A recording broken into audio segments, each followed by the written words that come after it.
오늘은 민수기 강의 43번째 시간으로 본문은 민수기 27장 1절에서 7절입니다. 민수기 27장 1절에서 7절 제가 봉독하겠습니다. 요셉의 아들 므낫세 종족들에게 므낫세의 현손 마길의 정손 길르앗의 손자 헤벨의 아들 슬로보핫의 딸들이 찾아왔으니 그의 딸들의 이름은 말라와 노아와 호글라와 밀가와 디르사라. 그들이 해막문에서 모세와 제사장 엘라살과 지휘관들과 온 회중 앞에 서서 이르되 우리 아버지가 강야에서 죽었으나 여호와를 거슬러 모인 고라의 무리에 들지 아니하고 자기 죄로 죽었고 아들이 없나이다. 어찌하여 아들이 없다고 우리 아버지의 이름이 그의 종족 중에서 삭제되리까. 우리 아버지의 형제 중에서 우리에게 기업을 주소서 하며 모세가 그 사연을 여호와께 아뢰니라. 여호와께서 모세에게 말씀하여 이르시되 슬로보핫의 딸들의 말이 옳으니 너는 반드시 그들의 아버지의 형제 중에서 그들에게 기업을 주어 받게 하되 그들의 아버지의 기업을 그들에게 돌릴지니라. 아멘. 하나님은 이스라엘에게 가나안 땅을 정복한 후에 땅을 분배할 목적으로 20세 이상의 남자들을 대상으로 두 번째 인구 조사를 하도록 명했습니다. 남자 20세는 군인으로 전쟁에 참전할 수 있고 결혼해서 가장으로서 가게를 꾸려나갈 책임도 질 수 있는 나이입니다. 유대사회에서 완전한 성인으로 인정되며 특별히 여호와의 창에 참여하여 요즘으로 치면 한 표의 투표권을 행사할 수 있는 신분입니다. 이스라엘은 하나님이 지시한 대로 각 지파별로 숫자를 조사했고 특별히 인구에 큰 감소가 있었던 세 번의 심판에 대한 하나님의 엄숙한 뜻을 신세대들이 하긴 했습니다. 그런데 남자 20세 이상의 명수대로 땅을 분배하라는 지시가 알려지자 슬로보핫의 딸들이 반론을 제기했습니다. 자기 집안에 아들이 한 명도 없으므로 아버지의 이름이 그 지파에서 삭제될 형편이니까 자기들도 기업을 달라고 4절에 보시면 요청했습니다. 모세가 여호와께 기도했더니 그들에게도 동등하게 분배하라는 허락을 받았고 아들이 없으면 딸이 대신 상속받게 하는 것이 7절 말씀대로 이스라엘의 법이 되었습니다. 이는 참으로 엄청난 사건입니다. 한국은 1991년에야 비로소 아들과 출가한 딸이 차별 없이 똑같이 상속받도록 법이 개정되었습니다. 한국이 유달리 완고한 탓이 아닙니다. 남자 우대 사상은 한국에만 있은 것이 아니라 전 세계적으로 공통적인 현상이었습니다. 예컨대 여성에게 투표권을 보장한 것이 민주주의가 발원한 영국이 1918년, 미국이 1920년, 한국은 1948년 해방 이후부터였습니다. 심지어 사우디아라비아는 2015년에야만 실현되었고 아직도 여성을 천대하고 동등한 인권을 보장하지 않는 나라와 문화와 종교들이 많이 남아 있습니다. 슬로보핫의 사건은 놀랍게도 무려 지금부터 3500여 년 전의 일입니다. 당시에 여자는 알다시피 한 사람의 온전한 인격체가 아니라 남자의 소유물과 재산이자 성적 욕구 해소의 도구로만 취급되어졌습니다. 남성과 동등한 자격에서 동등한 대우를 받는다는 것은 꿈에도 상상 못할 일입니다. 정말로 해가 서쪽에서 뜰 일입니다. 당시의 이방족 속들이 이 이야기를 들었다면 아마도 여호와와 이스라엘을 죄송하지만 정신 이상자라고 표현했을 겁니다. 인간의 이성은 알다시피 문해부흥 이후에 비로소 제대로 좀 합리적이고 공정하게 작동되었고 그동안에 있었던 온갖 불합리하고 불공평한 제도와 간섭들을 뜯어고치기 시작했습니다. 그것도 기득권층의 격렬한 저항에 부딪혀서 엄청난 피를 뿌리는 오랜 항쟁 끝에 겨우 쟁취한 것입니다.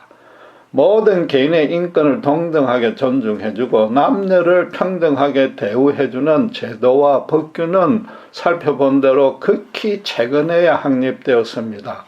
그럼에도 미투 운동에서 보듯이 아직도 남녀 불평등의 가제는 선진국에서조차 여전히 현재 진행형인 것입니다. 주목할 것은 슬로보아시아 딸들이 그런 요청에 모세가 대응하는 모습입니다. 당시의 상식과 관습에 따라 곧바로 거절할 수도 있었을 텐데 하나님에게 기도하며 그 처분을 기다렸습니다. 모세는 무슨 문제든 항상 기도해서 결정했다고 단순히 이해하면 안 됩니다. 모세도 남성이었습니다.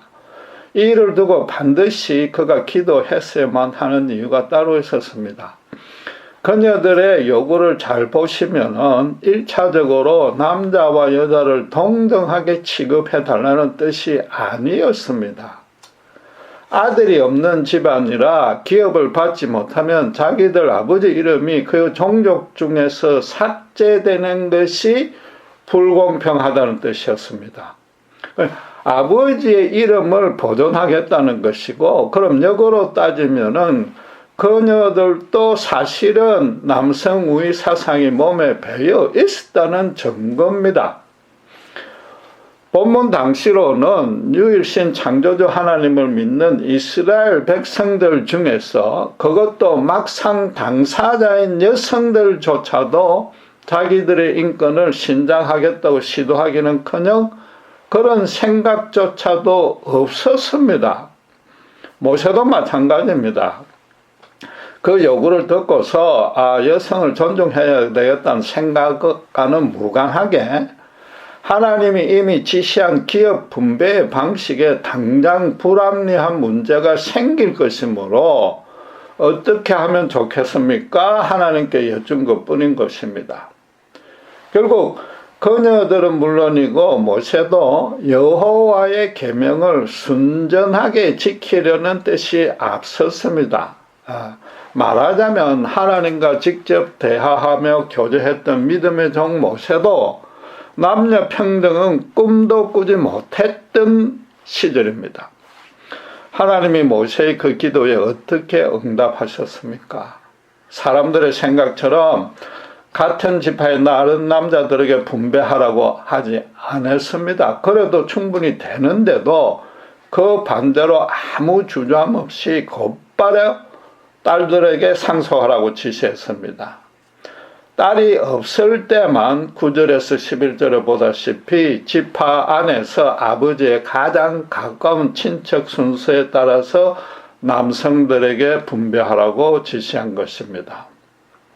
요컨대 하나님의 뜻 안에서는 남자와 여자는 완전히 평등하다는 겁니다. 지파별로 공평하게 땅을 나누고 사이좋게 관리 유지하는 일에도 여자를 같은 자격으로 참여시키라는 겁니다. 영적으로는 물론이고 윤리적으로도 너무나 미개한 상태에 있는 인간들의 이치에까지 하나님이 내려오셔서 그들의 간섭과 사고와 문화는 그대로 두시고도 하나님의 분명한 뜻을 온전하게 지금 세우시고 가르치는 겁니다. 흥미로운 사실이 하나 더 있습니다. 모세의 일생은 참으로 되새겨볼 측면이 많은데 이스라엘 민족의 구원자였던 그는 무려 80년 동안이나 히브리인으로 살지 못했습니다. 애굽 왕자로 40년, 미디안의 양치기로 40년을 보냈고 아내도 다 이방인이었습니다. 미디안 제사장의 딸 시보라 결혼했고 상처하자 아프리카의 구스 여자를 후처로 들였습니다. 누이 미리암이 그 일로 모세의 지도권의 반기를 들었는데 이스라엘의 지도자인데 처음 도피할 때는 어쩔 수 없었다고 쳐도 지금 재혼마저도 동족화하지 않았다는 불만도 내심 크게 작용했을 겁니다. 모세는 이런 택함 받은 민족이란 정체성에 대한 확신이 비교적 약했는데 하나님은 도리어 그들의 구원자로 세웠습니다. 12지파에 대한 인식과 자신의 그 어떤 지파 소속감도 가장 저것을 걸어 하여금 지금 땅을 지파별로 공평하게 나누라는 그 계명을 실천하게 한 것입니다. 하나님의 생각은 우리와 달리 종종 가장 어울리지 않는 자로 하여금 당신의 일을 얼마든지 수행케 하는 겁니다. 또 고대 왕궁에는 여러 나라 미인들로 채운 후궁에 처소 할렘이 반드시 있기 마련입니다. 성경 기록에는 없지만은 모세는 애굽 왕자로 있을 때 말하자면 한창 왕성할 나이에 애굽 여자들을 포함한 여러 나라 여인들을 만나봤을 겁니다. 거기다 아내도 둘 다 이방 족속이었기 때문에 모세는 당대의 다른 남성들보다는 여성에 대해서 비교적 호의적으로 열린 마음을 가졌을 겁니다. 하나님은 지금 모세에게 슬로보아 딸의 상속 문제를 처리하게 했습니다. 이제는 반대로 가장 적격인 자를 하나님은 지금 들어서고 있는 겁니다. 말하자면 출애굽이든 가나안 땅의 분배든 여성 인권의 동등한 대우 등 성경에 기록된 모든 일들이 인간이 계획하고 스스로 노력하여 이룬 일들이 결코 아니라는 겁니다. 하나님이 이미 당신께서 계획하신 모든 일을 한치의 오차 없이 당신께서 행하셨던 것 뿐입니다. 살아 역사하시는 하나님이 인간의 타락한 사회와 역사에 직접 개입하셔서 당신의 뜻에 맞춰서 하나씩 시간을 두고 점진적으로 당신의 공평과 정의가 실현되는 방향으로 당신께서 고쳐나간 것입니다. 성경은 바로 그런 하나님의 역사를 기록한 유일한 책임으로 하나님의 절대적인 계시인 겁니다. 모든 세대의 모든 인간이 반드시 그 성경의 진리의 말씀 앞에 항복하고 헌신하고 순종해야만 합니다. 성경이 없으면 기독교인들의 믿음만 없는 것이 아니라 인류 전체에 아무런 구원의 소망도 없는 겁니다. 하나님은 창세기 12장 7절에 자기 형상 곧 하나님의 형상대로 사람을 창조하시되 남자와 여자를 창조하셨다고 했습니다. 태초부터 그분은 요즘 하두인 완전한 페미니스트였습니다. 남자와 여자 모두를 당신의 형상을 담게 지었기 때문에 그분의 자녀라는 신분과 위치와 특권에서 단 한치의 우열이 없습니다. 당연히 인간 남녀끼리도 상대를 한 사람의 고귀한 인격체로 보고 아무 차별 없이 서로 존중하고 사랑해야 합니다. 그럼에도 성경에는 보면은 언뜻 여성을 차별하는 것 같은 불합리한 하나님의 말씀이 가끔 나오는데 그 까닭은 간단합니다. 종교 경전이라서 의도적으로 이해하기 힘든 어려운 내용을, 심한 내용을 포함시킨 것이 아닌 것입니다. 오직 죄로 타락한 인간들이 그런 잘못된 간섭들을 이미 행하고 있었기 때문인 겁니다. 그것도 아무런 양심의 가책 없이 행했을 뿐 아니라 때로는 그렇게 하면서도 자기들이 아주 정당하다고 자부하면서 행했습니다. 그만큼 성경이 기록될 당시에 인간들의 도덕적, 영적 수준은 아주 낮았습니다. 바울이 그런 인간의 상태를 로마서 1장 32절에 정확하게 진단했습니다. 그들이 이 같은 일을 행하는 자는 사형에 해당한다고 하나님께서 정하심을 알고도 자기들만 행할 뿐 아니라 또한 그런 일을 행하는 자들을 옳다 하느니라 그랬습니다. 이 유대인들도 애굽에서 400년간 노예로 살면서 그 타락한 풍습을 그대로 따랐습니다. 이제 겨우 출애굽시킨 형편에 만약 하나님이 그 모든 것이 사악하니까 일일이 당장 금지시키면 어떻게 되겠습니까?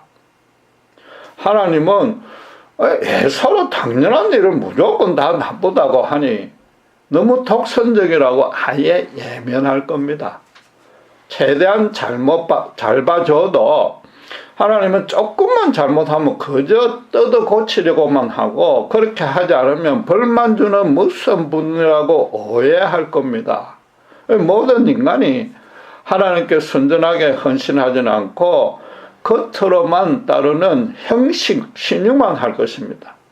따라서 하나님은 인간들의 잘못된 문화와 간섭은 그대로 두면서 그 잘못을 인간들이 스스로 서서히 깨닫게 하려는 뜻이었던 겁니다. 왜냐하면은 그런 모든 잘못의 첫째 원인이 인간의 심령이 하나님을 순전히 따르지 않아서 생긴 것이기 때문에 당장에 한두 가지 잘못을 고친다고 근본적인 문제가 해결되지 않기 때문인 겁니다. 사람이 죄를 지어서 죄인이 된 것이 아니라 죄인이기에 죄를 짓는다는 것이 하나님의 진단이요 해결책인 겁니다. 사람이 바뀌지 않는 이상 그 잘못을 고치기는커녕 무엇이 잘못된지도 인간은 깨닫지 못한다는 것이 성경의 선언인 겁니다. 율법 규정에 따라서 인간이 자기 잘못을 온전히 고치고 스스로 이루어질 수 있었다면 예수님이 이 땅에 오실 필요도 없었을 겁니다. 인간은 결코 말을 해서 알아먹는 존재가 아닌 겁니다. 사람 자체를 성령의 간섭으로 새롭게 해서 새롭게 된 인간이 스스로의 책임과 판단으로 이전에 잘못된 간섭과 문화를 고쳐나가게 하는 겁니다.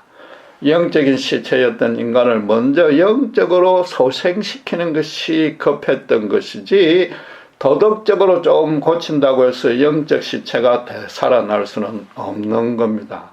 말하자면 하나님은 현대인의 눈에 불합리하고 불공평하고 심지어 도덕적으로 악해 보이는 규정을 둔 것조차도 인간들을 위해서 당신 되심을 희생하고 양보한 것입니다.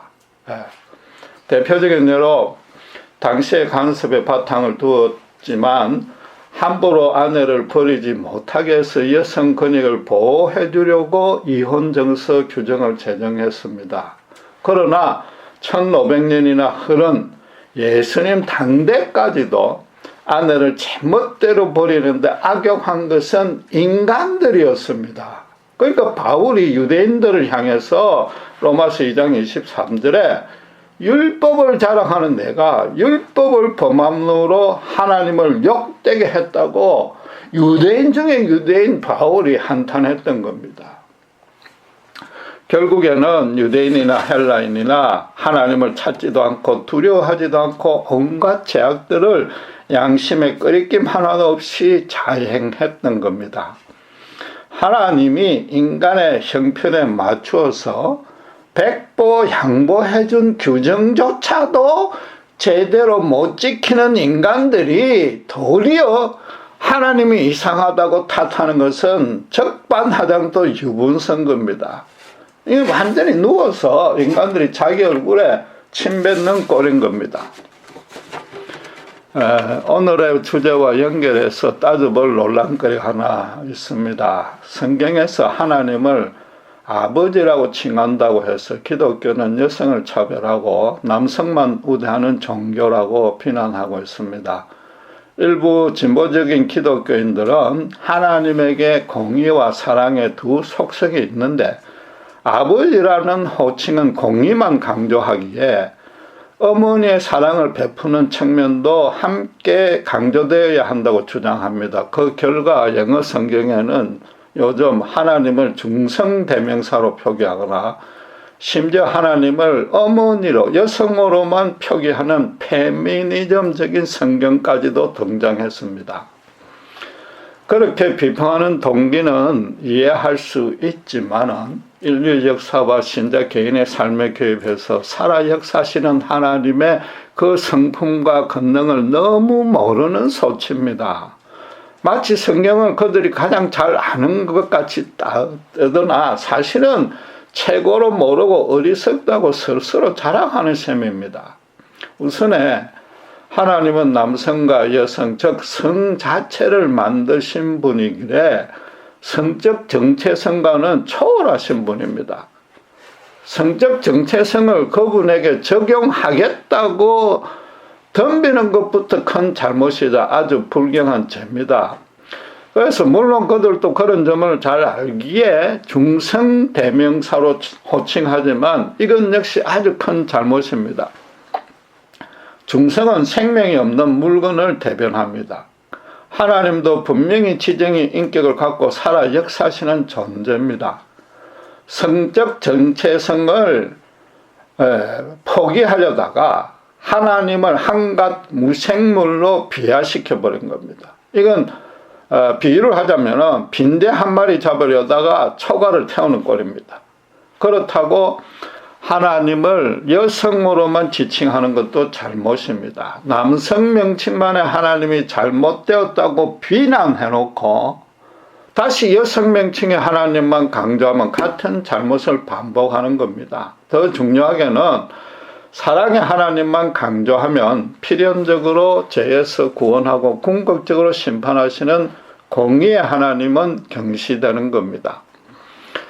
남녀 중에 한쪽의 성만 갖지 않는 것은 분명한 진리입니다. 하나님이. 그런데도 성경이 굳이 하나님이 아버지라고 호칭하는 뜻은 과연 무엇이겠느냐 살펴봐야 되는 겁니다.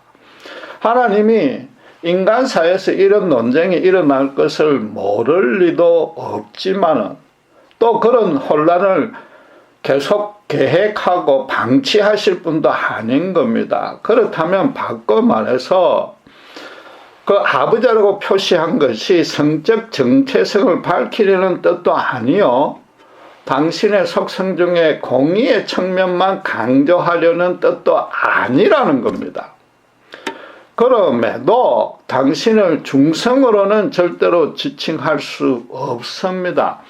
인격적인 존재인지라 남성과 여성 중에 한쪽을 택해서 즉 인간의 언어로 당신을 계시할 수밖에는 없습니다. 그러면 인간의 언어가 갖는 한계성에 당신이 제한될 수밖에 없다는 겁니다. 결국 이 아버지라는 표현에도 하나님은 비천한 인간의 자리에까지 스스로 낮추시는 성육신의 원리가 작용된 것입니다. 성육신의 원리가 뜻하는 여러 가지 의미가 있지만 그 첫째가 무엇입니까? 그렇게 오신 뜻이 뭐냐 말이죠. 예수님이 인간으로 오셨다는 것은 성육신이고 그 뜻이 뭐냐 하면은 하나님이 먼저 인간 세상에 직접 내려오셔서 당신이 어떤 분이며 인간을 어떻게 다스리는지 보여주실 뿐만 아니라 구원으로 택하신 백성과 온전한 관계를 맺으려는 겁니다. 따라서 하나님을 아버지라고 부르는 근본적인 의미도 당신의 성적 정체성이나 공의의 속성과 무관하게 당신과 인간의 관계를 드러내는 표현이단 말이에요. 인간의 언어로 표현하려니까 그거 외의 표현은 없다는 겁니다. 다시 강조하지만 인간들의 이해 수준에 맞춘 말입니다. 하나님과 인간과의 관계에서 가장 첫째가는 중요한 요소가 뭡니까? 당신의 자녀로 삼아서 평생도록 보호 인도하신다는 겁니다. 고대에서 이 일은 사실은 오늘날도 거의 마찬가지지만 아버지가 담당했습니다. 사람은 태어나면 아버지의 성을 따라 이름을 짓고 법원에 등록합니다. 온전한 관계가 된 겁니다. 부모 자식 간의 관계로 그건 절대로 깨어지지 않는다는 겁니다. 사람의 이름은 자신의 정체성을 표현합니다. 지금 슬로보아시아 딸들도 아버지의 이름이 제거되는 것을 염려했습니다. 아버지의 이름으로 대언하는 그 자신들의 정체성이 지어지고 싶지 않았기 때문인 겁니다. 마찬가지로 신자가 하나님을 아버지라고 부르는 순간 그분의 자녀가 되어서 하늘의 법정에 있는 그분의 생명책의 이름이 등재되는다는 뜻입니다. 그리고 그 후로 그분의 자녀된 신자의 전 존재와 삶과 일생을 아버지 되는 하나님이 거룩하게 보호 인도하시게 되는 겁니다. 성경이 하나님을 아버지라고 부르는 첫째 이유입니다. 거기다가 아버지라고 부름으로 해서 기독교 신앙의 공동체에 가입한다는 뜻도 되는 겁니다. 같은 부모를 가지기에 같은 이름을 지닌 형제 자매들은 진심으로 서로 사랑해서 아름다운 가정을 꾸려나가야 됩니다. 마찬가지로 하나님을 똑같이 아버지라고 부르는 형제와 자매들이 교회 공동체로 모여야 됩니다. 예수님도 하늘에 계신 우리 아버지라고 부르면서 기도하라고 했습니다.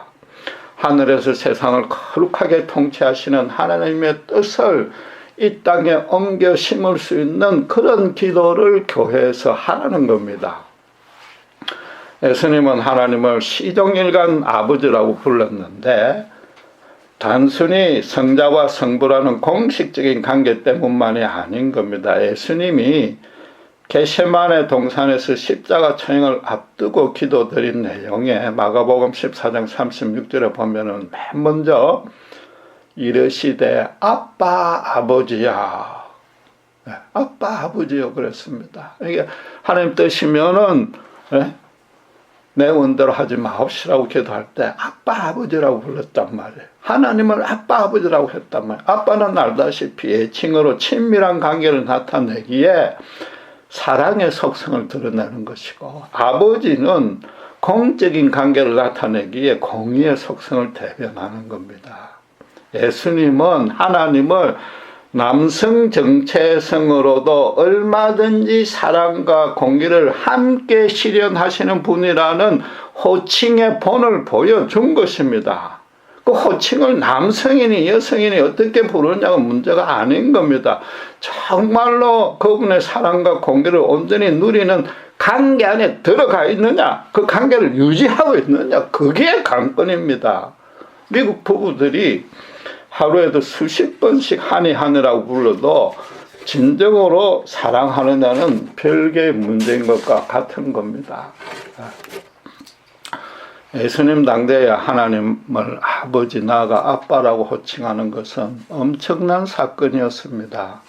유대사회 하늘과 땅이 뒤집어질 정도로 큰 충격을 주는 사건입니다.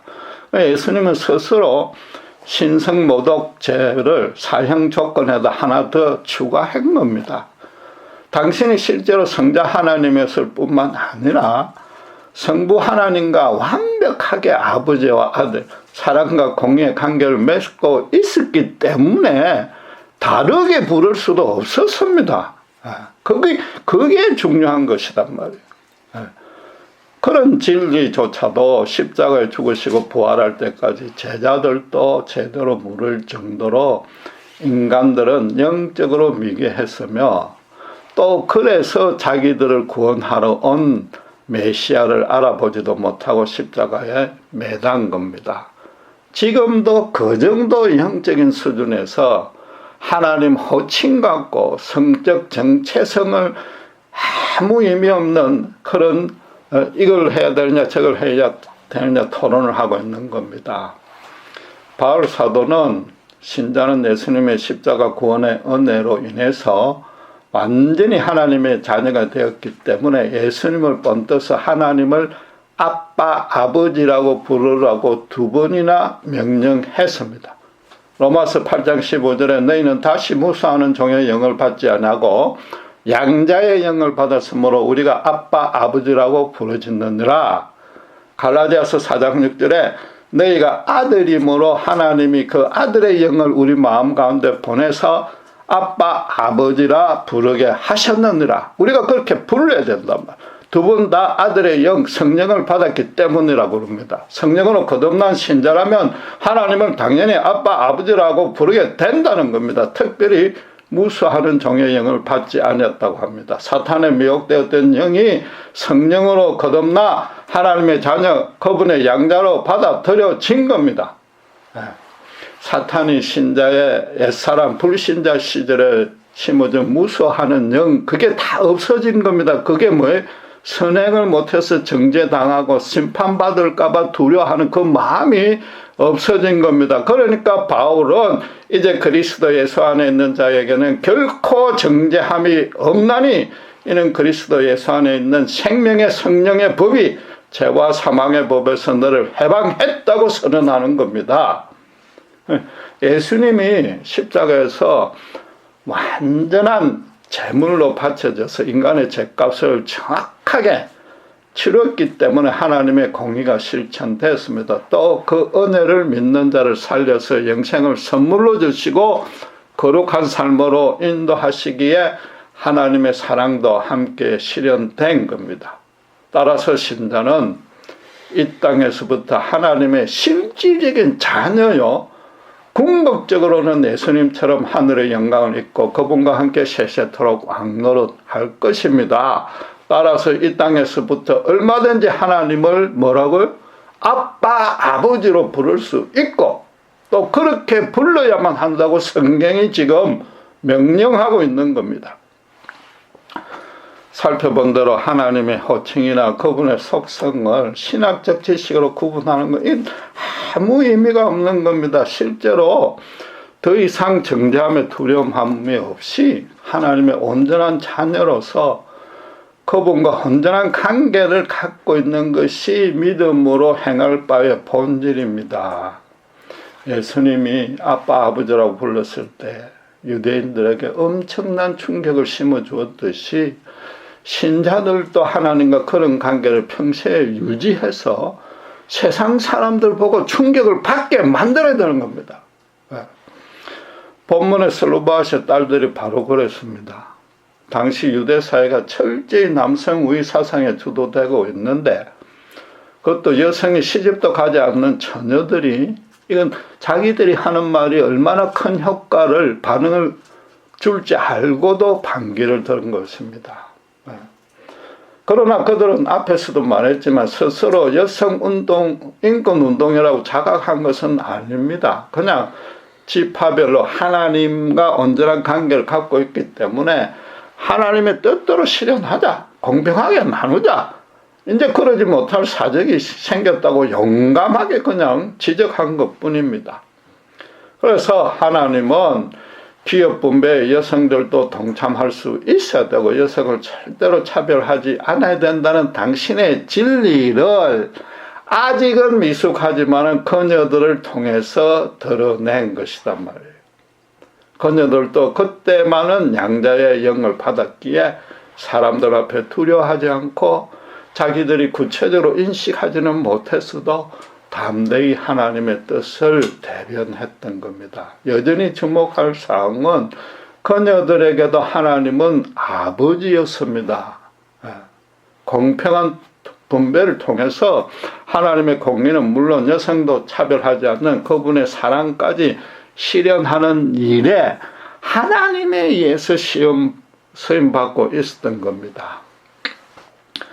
하나님의 호칭을 중성 내지 여성으로 부르겠다고 덤비는 것은 엄밀히 말해서 하나님마저 겉으로 드러난 외모로만 판단하겠다고 덤비는 겁니다. 구약 성경에 하나님이 결코 잔인한 심판을 임산는 무서운 하나님이 아닌데도 그렇게 오해한 겁니다. 구약의 하나님이야말로 당신 백성들의 완악하고 반복되는 타락을 참고 또 참아주신 인자하신 하나님입니다. 이스라엘이 당신의 원수되는 자리까지 치더라도 그들을 향한 사랑의 끈을 단 한 번도 끝까지 놓치지 않으신 분입니다.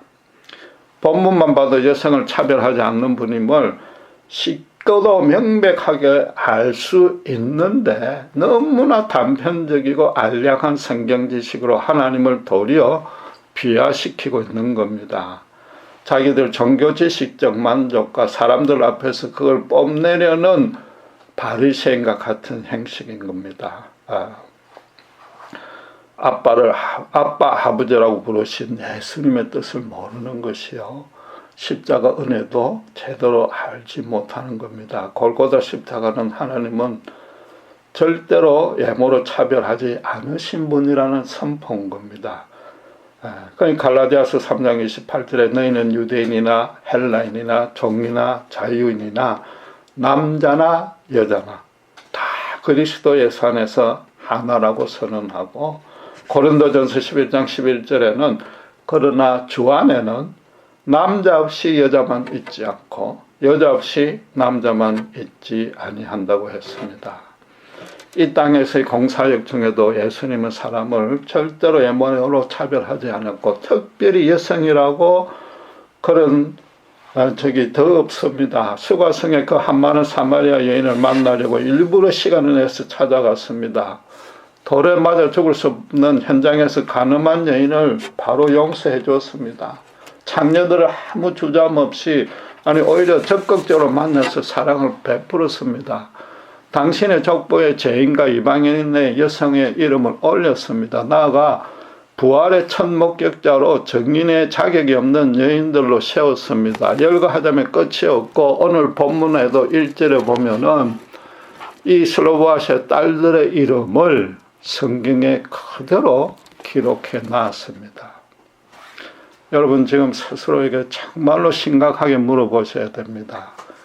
하나님을 주저없이 담대하게 아빠, 아버지라고 지금 부를 수 있습니까? 예수님처럼 그분과 온전한 관계를 갖고 있고, 또 그 관계가 실제 삶에서 실현되어서 주변 모든 사람들이 다 보고 알 수 있도록 살고 있습니까? 간단히 말해서 우리를 보는 불신자들이 하나님의 자녀라고 먼저 인정해 줄 수 있느냐는 겁니다. 저 사람에게 분명히 하나님이 아버지라고 저들이 인정해 줄 수 있느냐 말이죠. 더 쉽게 말해서 주님처럼 사회에서 소외된 불쌍한 자들에게 먼저 찾아가서 따뜻한 주님의 사랑을 베풀고 있는지 매일 점검해 봐야 됩니다. 하나님을 아빠, 아버지라고 부른다는 뜻은 이웃에게는 하나님의 사랑을 풍성히 전해야 하고, 자신에게는 하나님의 공의를 엄격히 적용해야 한다는 겁니다. 신자의 삶에 일어나는 모든 일에 어떤 극심한 고난에도 하나님의 공의와 사랑은 똑같이 온전하고도 넘치도록 실현되고 있습니다. 믿음이란 것은 그런 은혜를 제대로 발견하여 누리고 또 주변 사람들에게 나눠주는 것입니다. 본문의 슬로보아스의 딸들이 당시로서는 어떤 남성도 감히 꿈도 꾸지 못할 믿음의 고백을 담대하게 온 이스라엘 회중 앞에서 선포했듯이 우리 또한 그렇게 살아야 되는 겁니다. 기도하겠습니다. 예수님은 하나님을 아빠, 아버지라고 부르셨습니다. 그 가운데 우리를 어머니처럼 사랑하시는 넘치는 사랑이, 또한 아버지처럼 모든 것을 보호 인도하시면서 정의를 신원하는 아버지의 그 공의가 함께 담겨 있는 줄 믿습니다. 우리에게 일어나는 모든 일들이 언제 어디서 어떤 일을 겪더라도 이 하나님의 온전하신 사랑과 공의가 온전하게 우리에게 실현되고 있을 줄 믿습니다. 우리 또한 하나님을 예수님처럼 아주 친밀하게 아빠라고, 또 아주 두렵고 경외하는 마음으로 아버지라고 부를 수 있는 담대한 믿음의 사람이 되게 하시고, 실제로 그 사랑과 공의를 주변에 실천하여서 예수님이 그랬던 것처럼 사람들 앞에 영적인 찔림을 줄 수 있도록, 또 슬로보아스의 딸들처럼 담대하게 온 회중 앞에 주님 뜻대로 살겠다고 선언할 수 있는 우리가 될 수 있도록 인도하시고 축복해 주시옵소서. 감사합니다. 우리 주 예수 그리스도 이름으로 기도드렸습니다.